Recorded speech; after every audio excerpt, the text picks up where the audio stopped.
सभी विद्यार्थियों को नमस्कार। आधुनिक विश्व के इतिहास में आज हम पढ़ रहे हैं हिटलर के जो राज्य से संबंधित विचार थे या जो इकोनॉमी से संबंधित विचार थे उसके बारे में हम चर्चा करेंगे कि राज्य के प्रति हिटलर क्या सोचता था और जनता से क्या उम्मीद करता था कि राज्य के प्रति उनका व्यवहार कैसा होना चाहिए।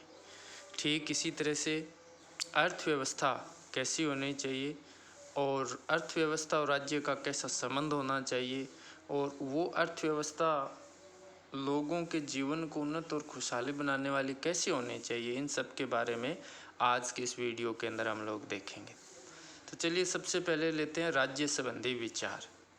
तो नाजीवाद में राज्य को साधन के रूप में स्वीकार किया गया जिसके माध्यम से लोग प्रगति करते हैं, यानी राज्य एक तरह से साधन है।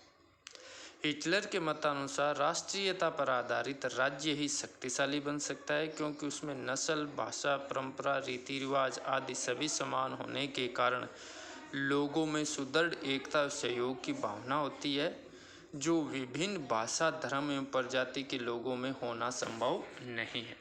अब देखिए हिटलर का क्या विचार है। हिटलर कहता है कि राज्य के लिए राष्ट्रीयता सर्वोपरि है और राष्ट्रीयता के लिए जरूरी है कि नस्ल, भाषा, परंपरा और रीति रिवाज है वो एक जैसे होने चाहिए। उसका ये मानना है कि जहाँ भाषा, धर्म और प्रजाति अलग अलग तरह की होती है वहाँ पर राष्ट्रीयता का विकास नहीं हो पाता है, यानी वहाँ पर राष्ट्रीयता कमज़ोर होती है और वो राज्य कमज़ोर होता है।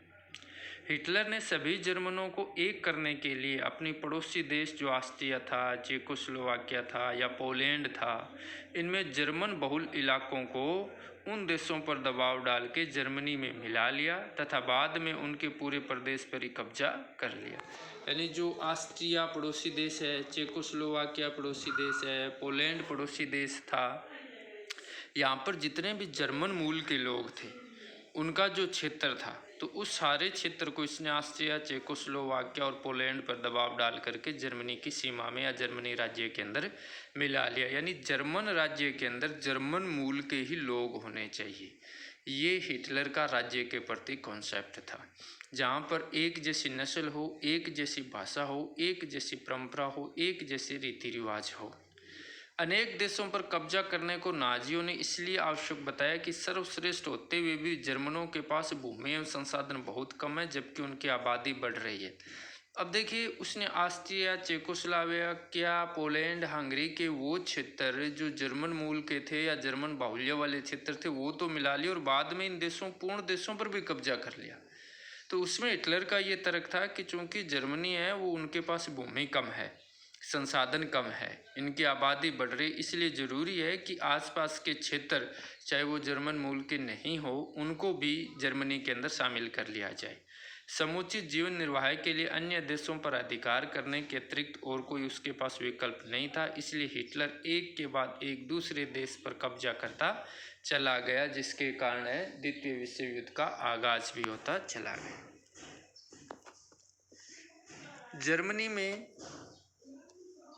जर्मनी में राज्य का अर्थ था हिटलर। अब देखिए राज्य एक तरह से साधन है और उस साधन का सर्वोपरि कौन है? हिटलर है। वह देश, शासन, धर्म सभी का प्रमुख था।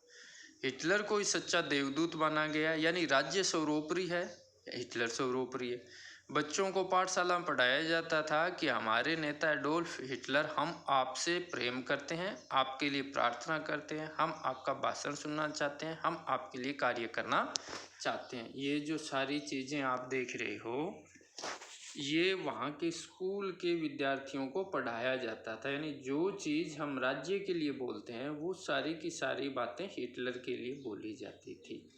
यानी एक तरह से राज्य ही हिटलर था। हिटलर ने अपने कमांडों के द्वारा आतंक का वातावरण पहले भी बना दिया था। उसे जैसे ही सत्ता में भागीदारी मिली उसने सर्वप्रथम विपक्षी दलों का सफाया कर दिया। जितने भी विपक्षी दल थे उन विपक्षी दलों को नष्ट कर दिया गया। एक राष्ट्र, एक दल और एक नेता के सिद्धांत को उसने बड़ी क्रूरता के साथ लागू किया और उसका इस बात का विरोध करने का मतलब था अपनी मृत्यु को बुलाना। यानी एक राष्ट्र, यानी जर्मनी राष्ट्र, एक दल यानी नाजी दल और एक नेता यानी हिटलर एक नेता, इस सिद्धांत पर उसने कार्य किया था। तो इस तरह से राज्य संबंधी विचार में राज्य सर्वोपरि है और उसका नेता सर्वोपरि है। अब हम बात कर लेते हैं प्रजातिवाद की। देखिए, प्रजातिवाद मतलब ये है कि हिटलर का ये मानना था कि मानव जो जाति है उनमें विभिन्न सारी प्रजातियां हैं और उन प्रजातियों में जो जर्मन है, जो आर्य मूल के हैं, वो सर्वश्रेष्ठ प्रजाति है, उनका कोई मुकाबला नहीं कर सकता।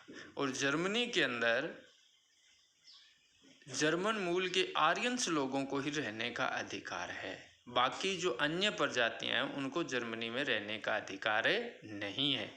जैसा कि हमने पहले पढ़ा कि उसका ये मानना था कि प्रथम विश्व युद्ध में जो जर्मनी की हार हुई, उस हार में जो यहूदी थे या जो साम्यवादी थे, इन लोगों की वजह से ही उसका मानना था कि जर्मनी की हार हुई, इसलिए ऐसे लोगों को जर्मनी में रहने का कोई हक नहीं है। 1884 में एक निबंध प्रकाशित हुआ, मानव जातियों की असमानता। उसमें यह सिद्धांत प्रतिपादित हुआ कि विश्व की सभी प्रजातियों में गोरे आर्यन, जिनको ट्यूटन नस्ल कहा जाता है, आर्यन या ट्यूटन नस्ल है, वो सर्वश्रेष्ठ है। 1899 में ब्रिटिश लेखक चैम्बरलेन ने भी इसका अनुमोदन किया। जर्मन सम्राट केसर विलियम द्वितीय ने देश में सभी पुस्तकालयों में इसकी पुस्तक रखवाई तथा लोगों को इसको पढ़ने के लिए प्रेरित किया। अतः जर्मन समय को पहले से सर्वश्रेष्ठ मानते थे और नाजीवाद में इस भावना को प्रमुख स्थान दिया गया, यानी जर्मन मूल के लोग हैं वो सर्वश्रेष्ठ है। हिटलर ने यह विचार रखा कि उनके अतिरिक्त अन्य गोरे लोग भी मिश्रित प्रजाति के हैं, यानी जर्मन लोगों के अलावा जो अन्य गोरे लोग हैं वो शुद्ध आर्य नहीं है बल्कि वो मिश्रित प्रजाति के हैं। तो जर्मन लोगों का यह नैसर्गिक अधिकार है कि वे काले पीले लोगों पर शासन करें, उन्हें सभ्य बनाएं, और इसलिए हिटलर ने यह संवेय निष्कर्ष निकाल लिया कि उसे अन्य लोगों के देशों पर अधिकार करने का हक है। उसने लोगों को आह्वान किया कि श्रेष्ठ जर्मन नागरिक शुद्ध रक्त की संतान उत्पन्न करे। जर्मनी में अशक्त एवं रोगी लोगों को संतान उत्पन्न करने पर रोक लगा दी गई। देखिए, चाहे वो जर्मन मूल के हैं लेकिन अगर वो अस्वस्थ हैं तो उन्हें संतान पैदा करने का अधिकार नहीं था। जो शुद्ध जर्मन है, जो तंदुरुस्त है, शारीरिक रूप से हष्टपुष्ट है, उन्हें ही आगे शुद्ध रक्त के जर्मन बच्चे जन्म देने के लिए प्रेरित किया गया। और ऐसी महिलाएं जो शुद्ध जर्मन मूल की थी और उनसे जितने ज़्यादा बच्चे पैदा होते थे उससे उतना ही बड़ा पारितोषिक या इनाम हिटलर के द्वारा दिया जाता था। हिटलर का मानना था कि यहूदी देश का भारी शोषण कर रहे हैं, जो ज्यूज लोग हैं, अतः वह उन्हें बहुत घृणा करता था। परिणाम स्वरूप सदियों से वहाँ रहने वाले यहूदियों को उसके शासनकाल में अमानवीय यातनाएं दे दे करके मार डाला गया और उनकी संपत्तियों को सील कर लिया गया। अनेक यहूदी देश छोड़कर भाग गए। उस भीषण त्रासदी ने यहूदियों के सामने अपना पृथक देश बनाने की चुनौती उत्पन्न कर दी, जिससे बाद में किसका निर्माण हुआ? इजराइल का निर्माण हुआ। तो इस तरह से ये हिटलर के प्रजाति संबंधी विचार थे। अब हम बात कर लेते हैं हिटलर के अर्थव्यवस्था से संबंधित विचार क्या थे। तो वह साम्यवादी विचारधारा का घोर विरोधी था, इसलिए जर्मनी के पूंजीपतियों ने उसे पूरा सहयोग दिया, परंतु उसका पूंजीवाद स्वच्छंद नहीं था। उसे मनमानी लूट और धन अर्जन का भी अधिकार नहीं था। वह उसी सीमा तक मान्य था जो नाजियों के सिद्धांत और जर्मन राष्ट्र के हित के अनुकूल था। यानी अर्थव्यवस्था में सीधी सी बात है, साम्यवाद को तो आसपास भी नहीं फटकने देने वाला था। साम्यवाद का तो घोर विरोधी था, लेकिन वो पूर्ण रूप से पूंजीवादी भी नहीं था। ऐसा नहीं था कि पूंजीपतियों को अपनी मनमानी से धन अर्जन करने, व्यापार करने और जितना चाहे पैसा कमाने की छूट दी हो। उसमें भी उनको नाजी पार्टी के सिद्धांत और जर्मन राष्ट्र के हित के अनुकूल कार्य करने के लिए प्रेरित किया गया। उसने उत्पादन बढ़ने के लिए सभी तरह के आंदोलनों, प्रदर्शनों और हड़तालों पर प्रतिबंध लगा दिया। सभी वर्गों के संगठन बना दिए गए जो विवाद होने पर न्यायोचित समाधान निकाल लेते थे, ताकि किसी का भी अनावश्यक शोषण न हो। अधिक रोजगार देने के लिए उसने पहले एक परिवार एक नौकरी का सिद्धांत लागू किया और बाद में अधिक वेतन वाले पदों का वेतन घटाकर एक के स्थान पर 2 व्यक्तियों को रोजगार दिया गया। तो इस तरह से अर्थव्यवस्था को एक नए रूप में प्रस्तुत करने का प्रयास है वो हिटलर के द्वारा किया गया। इस प्रकार उसने 2 वर्षों में अधिकांश लोगों, जिनकी संख्या लाखों में थी, उनको रोजगार उपलब्ध कराए। इससे शिक्षा, व्यवसाय, कृषि, उद्योग, विज्ञान, निर्माण आदि सभी क्षेत्रों में जर्मनी की अभूतपूर्व उन्नति दिखाई देती है। 1933 में जब वो जर्मनी का चांसलर बना या तानाशाह बना, तब से लेकर 1939 यानी 6 वर्षों की उसकी प्रगति का अनुमान इस तथ्य से लगाया जा सकता है कि जिस जर्मनी का राजकोष रिक्त पड़ा हुआ था, जिस जर्मनी पर अरबों पाउंड का कर्जा था, जिस जर्मनी के प्राकृतिक संसाधनों पर मित्र देशों ने कब्जा कर लिया था और जिस जर्मनी की सेना नगण्य हो गई थी, अब वही जर्मनी विश्व के बड़े राष्ट्रों के विरुद्ध एक साथ आक्रमण करने की स्थिति में आ गया था। सभी देशों में हिटलर का आतंक व्याप्त था और वह इंग्लैंड, रूस तथा अपने देश में बने विमानों से जर्मनी में निर्मित बड़े बड़े बम गिरा रहा था। मात्र 6 वर्षों में उसने इतना धन शक्ति अर्जित कर ली थी जो अनेकों वर्षों में भी संभव नहीं थी, और ये सारा कुछ उसकी अर्थव्यवस्था पर ध्यान देने और इस अर्थव्यवस्था को मजबूती के साथ लागू करने के कारण हुआ था। तो ये आपने अभी देखा कि किस तरह से हिटलर के द्वारा अपने राज्य संबंधी विचार व्यक्त किए गए, प्रजाति संबंधी, हालांकि प्रजाति और यहूदियों के विरुद्ध उसके द्वारा जो आतंक फैलाया गया था उसका अलग से वीडियो बनाया जाएगा, वो आप ज़रूर देखना।